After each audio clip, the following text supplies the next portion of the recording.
sendiri, saya awal tahunnya lewat WhatsApp, ada yang hubungi saya mengirimkan foto beserta linknya juga. Saya juga kaget, sekaligus juga sedih ya melihat ada seperti itu dan pastinya sedih. Saya memikir pasti asumsi publik yang tidak mengenal saya mungkin bisa menduga-duga hal-hal yang tidak baik mengenai saya ya. Oleh sebab itu saya sangat keberatan dan saya langsung menghubungi Bang Sandi dan hari ini kita datang ke sini, kita membuat laporan. Di sini saya hanya mencoba untuk menjaga jejak digital saya. Di sini saya bukan seorang artis atau public figure aja, tetapi saya juga seorang ibu. Saya punya keluarga, saya punya orang tua, saya punya adik-adik, saya juga punya 2 anak kecil yang sudah sekolah. Jadi saya sangat keberatan dengan berita yang sudah tersebar dan itu benar-benar mengganggu kehidupan sosial saya ya. Selain itu, saya juga melihat bahwa sekarang itu kan kita lagi memerangi yang namanya hoax atau hoax. Jadi saya hanya ingin berbicara juga dan saya ingin melaporkan supaya kita lebih waspada dengan yang namanya hoax atau hoax ya.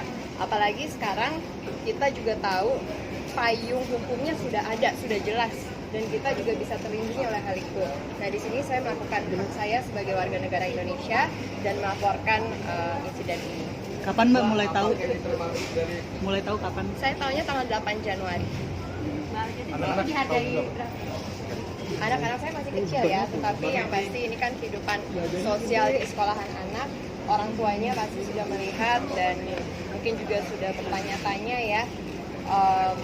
Ya, saya hanya ikut sedih aja, saya tidak mau orang berspekulasi, saya tidak mau berdiam saja, jadi saya ingin mengklarifikasi, saya ingin buat laporan juga supaya orang-orang juga tahu dan saya juga bisa membersihkan nama saya lah. Keluarga juga tahu.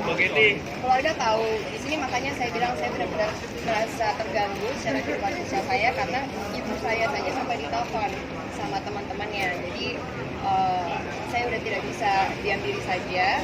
Saya udah harus ya mengambil aksi, saya harus membuat laporan, ya kan.